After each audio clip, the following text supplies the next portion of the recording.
Monsieur le ministre, cher Christophe Castaner, messieurs les ambassadeurs de Hongrie, des Pays-Bas, du Togo, mesdames et messieurs les représentants des ambassades d'Allemagne, des États-Unis et de Suède, monsieur le préfet, monsieur le sous-préfet, monsieur le président de l'Observatoire de la laïcité, cher Jean-Louis Bianco, monsieur le chef du bureau des cultes, cher Arnaud Chomas, monsieur le conseiller du ministère des Affaires étrangères, cher monsieur Possel, où est-ce qu'il... je l'ai vu tout à l'heure, il est là.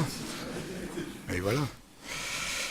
Mesdames et messieurs les représentants des cultes catholiques, et ils sont nombreux ce soir, orthodoxes, musulmans, juifs et bouddhistes, mesdames et messieurs les présidents et présidentes des églises, des œuvres, des mouvements, des communautés de la Fédération protestante de France, mesdames et messieurs les secrétaires généraux, les directeurs des œuvres, des mouvements de cette même fédération, et vous tous, chers amis, que je ne nomme pas, mais que je n'oublie pas, soyez les bienvenus à la Maison du Protestantisme pour ce moment d'échange, de vœux pour l'année nouvelle 2019. Monsieur le ministre de l'Intérieur, en premier lieu, je veux vous remercier d'avoir accepté cette invitation à cette cérémonie des vœux du protestantisme français pour cette nouvelle année et d'avoir bien voulu honorer ce rendez-vous de votre présence. Comme vous le savez, le temps précieux et convivial de cette soirée est pour nous tous et toutes, un moment d'échange et de partage. Il est aussi, nous ne voulons décevoir personne, un temps d'interpellation. Un mot à comprendre ici dans un sens qui n'aura rien de procédurier ni de judiciaire, mais qui exprime toutefois une réelle préoccupation de notre part et peut-être même une certaine inquiétude sur quelques questions vives. Et il nous est agréable à cet égard de persévérer dans la ligne que le président Emmanuel Macron lui-même avait évoquée dans son fameux discours, le premier adressé à un culte lors des 500 ans de la Réforme, pendant le colloque de l'Hôtel de Ville de Paris, les 22 et 23 septembre 2017, organisé par la Fédération protestante de France. De quoi s'agit-il ? Il s'agit de regarder devant, avec confiance et lucidité. Il s'agit d'alerter sur les risques, et il y en a de graves. Et enfin, il s'agit de discerner les opportunités, telles le matelot de Vigie, dénommé Vigie de la République, dans ce fameux discours de l'Hôtel de Ville. Regarder devant, tout d'abord, c'est discerner ce qui advient. Premièrement, il s'agit de la tenue de ce grand débat national dont nous souhaitons qu'il porte des fruits pour transformer la colère d'un grand nombre de Français en message articulé et de traduire ce message en quelques propositions acceptables par tous. Grâce à l'analyse et à l'action de terrain des églises protestantes, des églises, rappelons-le, de toute dénomination, qu'elles soient adventistes, baptistes, évangéliques, luthériennes et réformées, pentecôtistes, salutistes, des églises dont la Fédération protestante de France a en charge la représentation devant les autorités de ce pays, grâce aussi à l'expertise et à la légitimité des œuvres protestantes, des fondations, des mouvements, des communautés représentées par leurs responsables qui se trouvent rassemblés ici même, Monsieur le ministre de l'Intérieur, la Fédération protestante de France rappelle depuis de nombreuses années que notre société souffre et que l'accroissement des injustices est insupportable pour un nombre toujours trop grand de citoyens, français ou étrangers, d'hommes et de femmes, d'enfants, de toutes conditions. Regarder devant, c'est donc anticiper les mesures à prendre et se préparer à les mettre en œuvre, sous peine de nourrir encore plus le ressentiment et de voir s'accroître les occasions de violence inadmissibles et les risques de rupture du lien qui nous unit dans la paix. Il est bon que chacun s'exprime donc à l'occasion de ce grand débat national. Toutefois, chacun n'est pas compétent sur tous les sujets, même s'il est difficile pour certains de le reconnaître. Or, les associations, les fondations et les œuvres protestantes, qui bien souvent travaillent et réfléchissent en réseau et avec d'autres œuvres, et notamment les œuvres catholiques, dans un concert écuménique ici tout à fait harmonieux, qui portent ensemble des analyses reconnues pour leur expertise et leur légitimité depuis de longues années, et qui auraient certainement dû être mieux entendues auparavant, devraient à cette occasion être aussi sollicités en tant que tels. Le grand débat contient, vous le savez, dès les premières questions posées par celui qui l'organise, la promesse de ses solutions et de ses propositions. Il doit donc être vécu en confiance par chacun des participants. À cet égard, je ne peux pas vous affirmer ici, dans cette maison du protestantisme, sans hésiter, que le protestantisme français se trouverait lui-même entièrement à l'abri de débats internes, et qu'il serait donc préservé de toute dissension.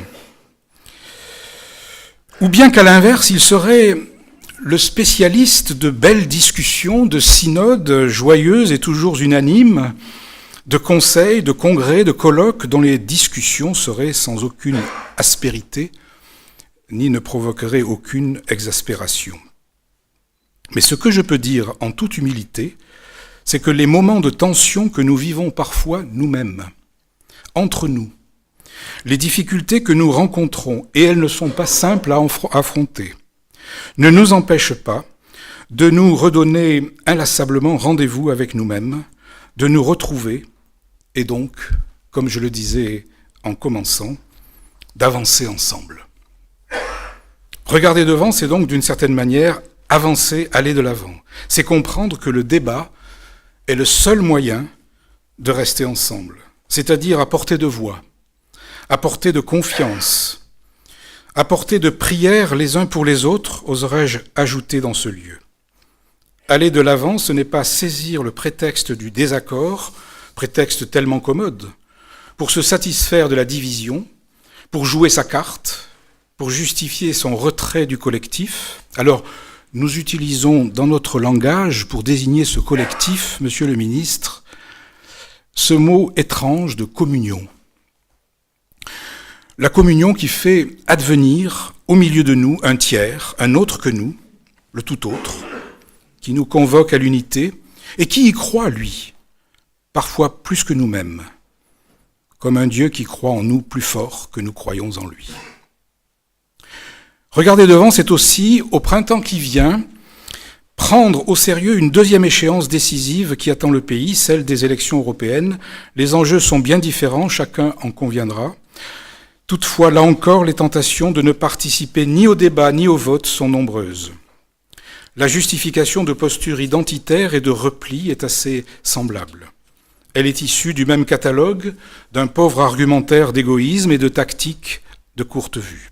Pire, elle est nourrie au discours de la défiance à l'égard du politique et trouve des échos dans les populismes qui ont désormais pignon sur rue en Europe, mais aussi dans notre propre pays. Le protestantisme en Europe se veut là encore vigilant, croyez-le. L'ensemble constitué par ce que l'on appelle la Conférence des Églises européennes, la CEC, un acronyme allemand, mais la France-Allemagne est en marche, si j'ai bien compris tout récemment. La Conférence des Églises européennes auxquelles nous participons, qui rassemble plus d'une centaine d'églises protestantes et orthodoxes sur le continent, une conférence européenne qui travaille là aussi de concert avec l'Église catholique, et que préside désormais le pasteur et vice-président de la Fédération protestante de France, Christian Krieger, que je veux saluer ici, ne peut que nous encourager à voir dans la concorde entre nos pays le gage de la paix et de la sécurité. Regarder devant et être lucide, donc, non pas naïf, face aux désirs, aux discours et aux actes qui provoquent la déliaison de notre monde, de notre continent, de notre pays. Regarder devant pour prévenir la violence qui se tient tapie à notre porte. Mais regarder devant n'empêche en rien, bien au contraire, d'alerter, comme c'est le faire normalement toute vigie. J'ai regardé, la vigie, c'est un matelot.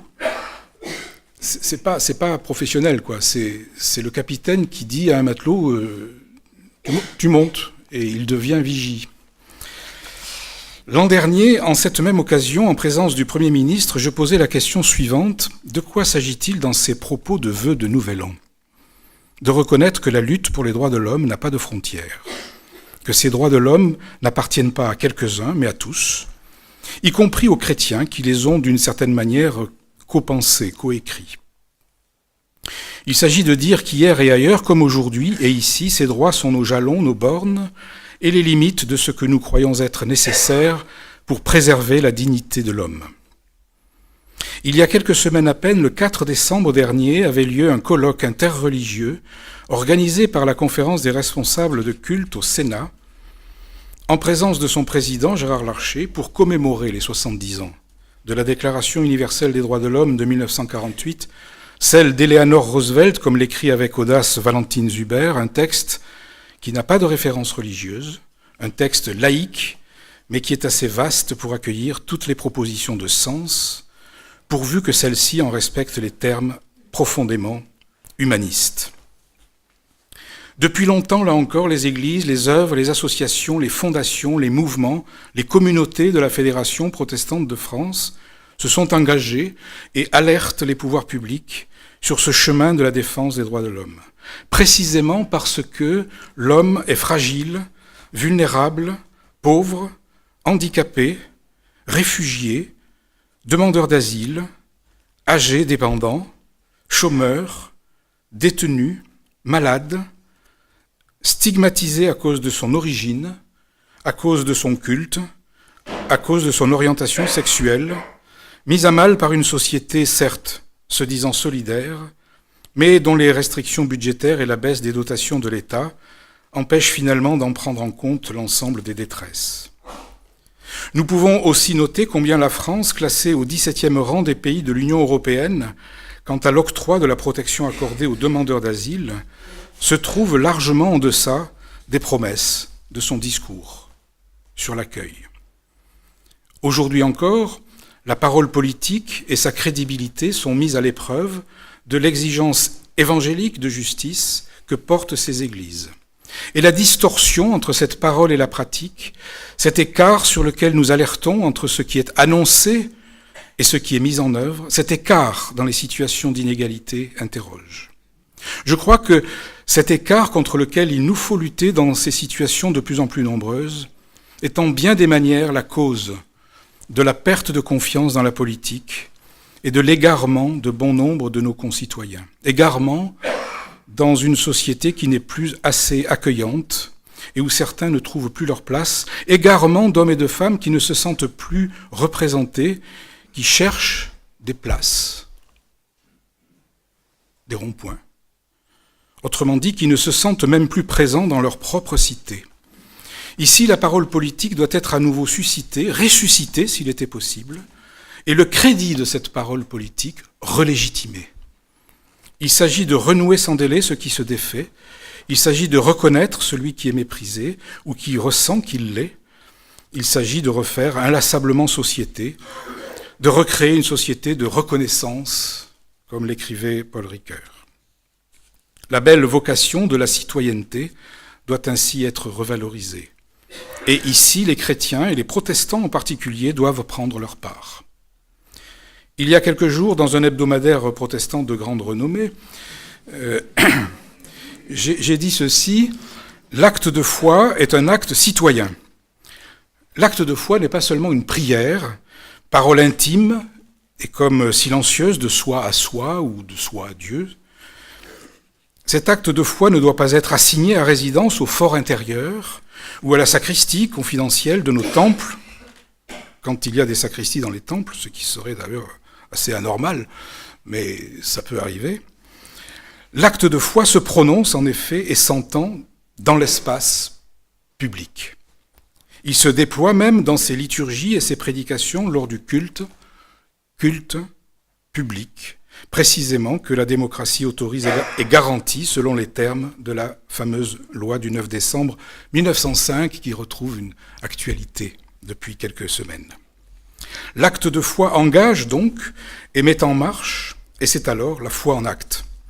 Un acte citoyen détenteur d'une double citoyenneté, puisqu'il est possible d'en bénéficier, celle de notre pays aujourd'hui, de notre pays quel qu'il soit, si nous sommes d'origine étrangère, et celle du royaume qui vient.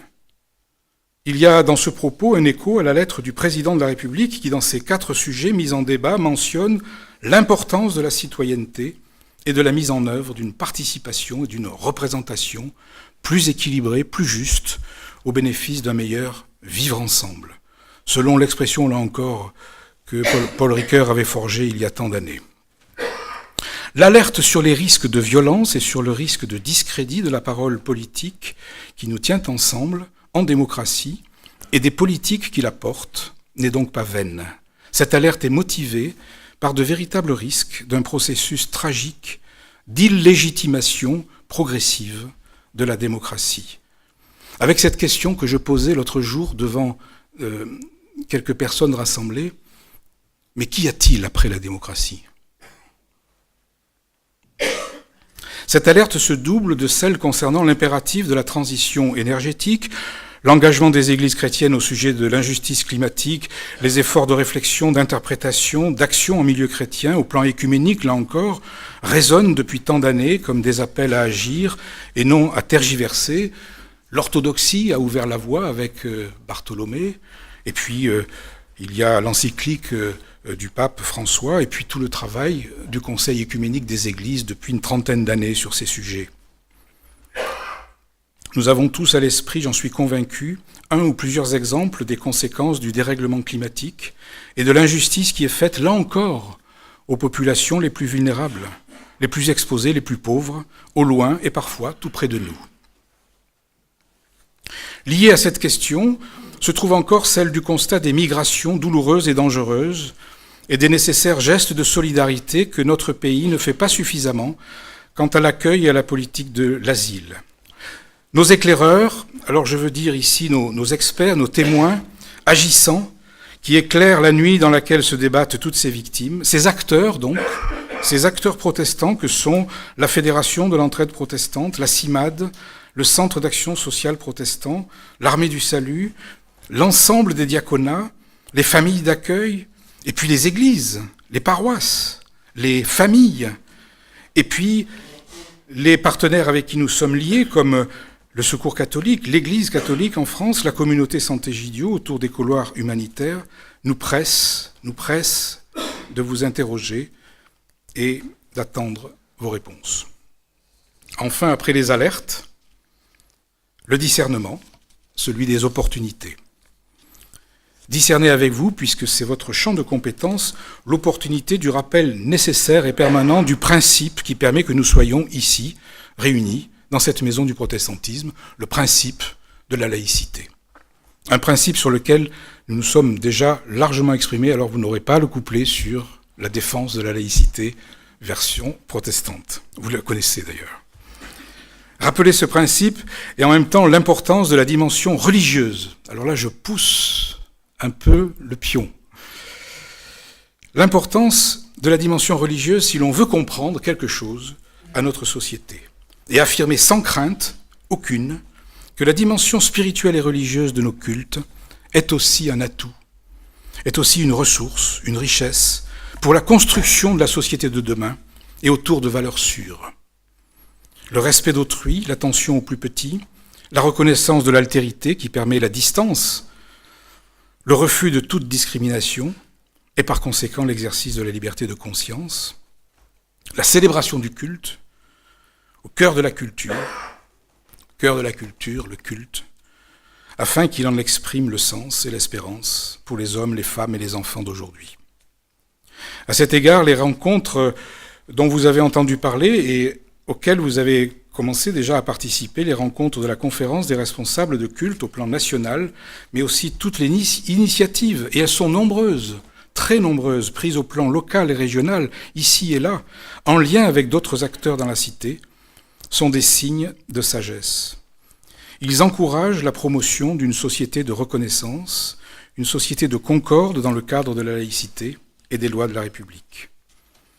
Nous pouvons aussi citer comme exemple le programme Sciences Po Emouna, l'Amphi des religions, une action soutenue par la Fédération et les 5 autres cultes, et qui encourage la formation des leaders d'opinion de ce pays.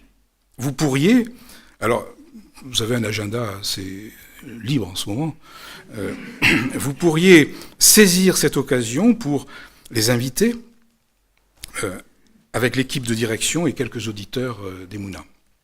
C'est passionnant.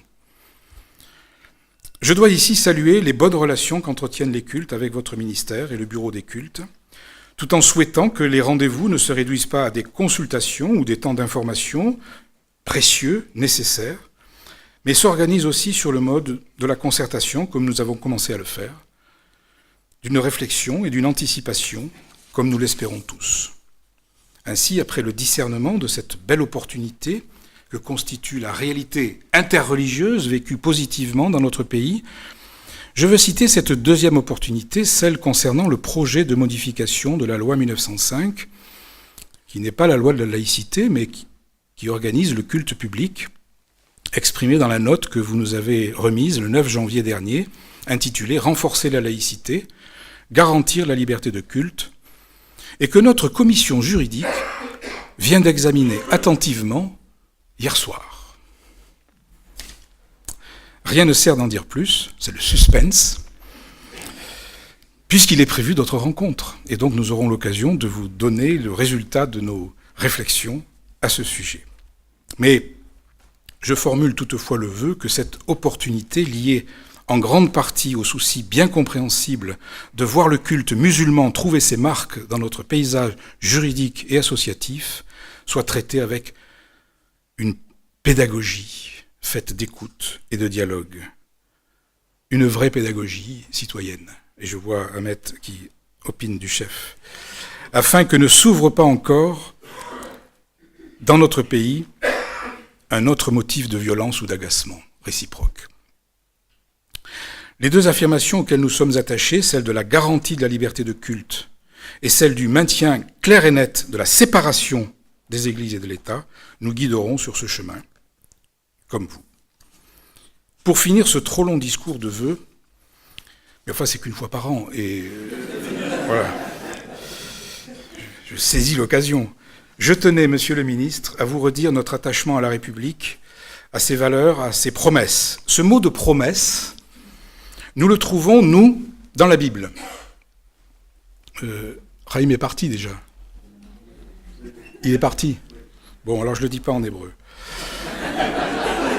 Non, parce que ça permet de... Ouais.